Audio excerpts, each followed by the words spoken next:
Perched dramatically on a sharp ridge between two plunging gorges, Gamla was an almost impregnable fortress. Known as the Masada of the North, it was here in 67 AD that Jewish rebels made a desperate, heroic stand against the mighty Roman Empire. As you head down the steep trail from the visitor center, keep an eye out for signs featuring excerpts from Josephus Flavius, the very commander who fortified Gamla before his capture. Look closely at the landscape. The city sits on a natural ridge shaped like a camel's hump, flanked by the deep Gamla and Daliot canyons. Thanks to these sheer drops and a massive northern wall, King Agrippa II besieged the city for 7 months and sailed. It ultimately took 3 entire Roman legions under Vespasian, battering the walls at 3 points for a full month. Breaching the walls wasn't an immediate victory. As Roman soldiers rushed inside, they walked right into a deadly trap. It took several days and a second brutal assault to finally overwhelm the Jewish defenders, starting with the collapse of Gamla's high round tower. As we make our way up to where that tower once stood on the northeastern ridge, you can see how it directly overlooks the sheer abyss of the Gamla stream canyon. Unlike the eastern side, there's no protective wall here along the cliff's edge. As Josephus Flavius wrote, above that was a precipice, not walled about, but extending itself to an immense depth. Interestingly, this round tower predated the revolt's rushed fortifications. Lacking deep foundations, it was vulnerable, and Roman ingenuity took full advantage. Josephus records that under the cover of night, 3 Roman soldiers secretly dug beneath the tower without making a sound. By morning, the massive structure suddenly collapsed into the gorge, taking its guards down with it and sealing Gamla's fate. Continuing along the ridge, the trail leads up to the southwestern peak, the summit of Gamla, at 330 meters above sea level. Standing up here, you immediately understand Josephus's vivid description. The city hangs so strangely that it looks as if it would fall down upon itself, exposed to the south, with a southern mount that reaches to an immense height over an unwalled precipice of immense depth. The views from this vantage point are breathtaking, with the Sea of Galilee glistening in the far distance. Yet, standing on this edge brings a chilling reminder of the city's tragic final hours. Surrounded and facing brutal execution or slavery by Roman troops, 5,000 men, women, and children chose a harrowing alternative. As Josephus recorded, countless families threw themselves off these very cliffs into the abyss below, choosing death on their own terms over surrender. We then descended to a lower section on the western side of the hill.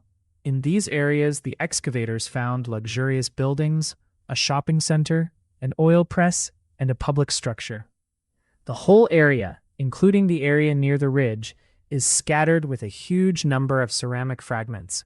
This heavy concentration indicates that Gamla was a major city with thousands of residents.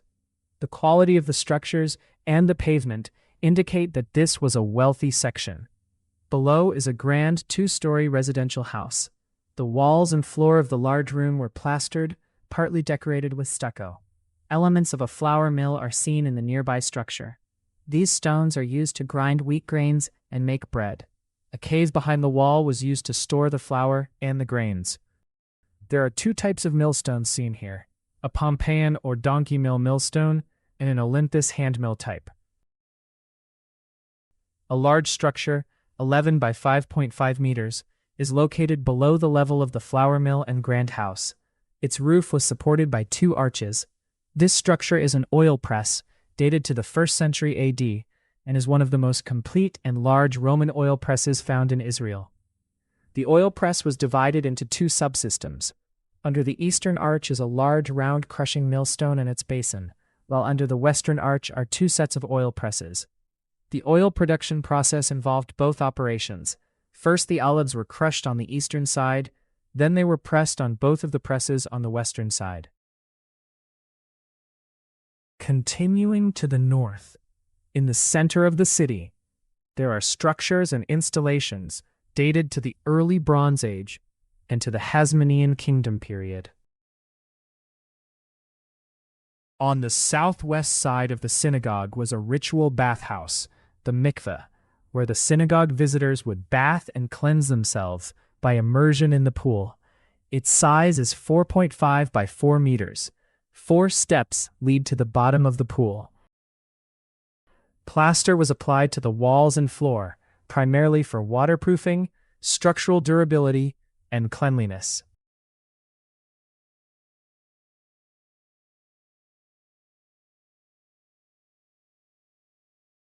Here lies one of the oldest synagogues ever discovered, built in the early 1st century AD, while the Second Temple in Jerusalem was still standing.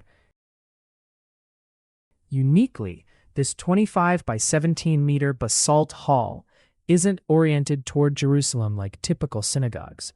Its northeast to southwest alignment was a clever engineering compromise to fit the mountain's steep slope. Inside, 16 grand columns once supported the roof, featuring heart-shaped corner pillars classic to Galilee architecture. Surrounding the unpaved hall, stone steps served as seating for the community. Near the rear stage, archaeologists even found the remains of a hand-washing basin and the base of a cabinet meant for sacred scrolls. The synagogue was adjacent to the eastern wall. The ground here was littered with ancient catapult stones and iron arrowheads, reminders that this sacred place of assembly ultimately became a tragic frontline in Gamla's final, fierce battle. Below the synagogue are residential houses. Josephus wrote, "On its acclivity, which is straight, houses are built, and those very thick and close to one another." He added that during the battle, and when one house fell, it shook down a great many of those that were under it. The width of the wall varies, with the widest, 5.8 meters, at the location of the synagogue.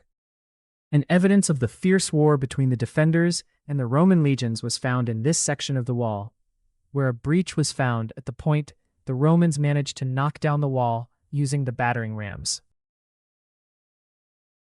After its total ruin in 67 AD, the location of Gamla was a mystery for 1900 years. Since its discovery, subsequent archaeological excavations have reconstructed several parts of the city. The findings closely match Josephus's accurate accounts and shed light on one of the most tragic events in the history of the land.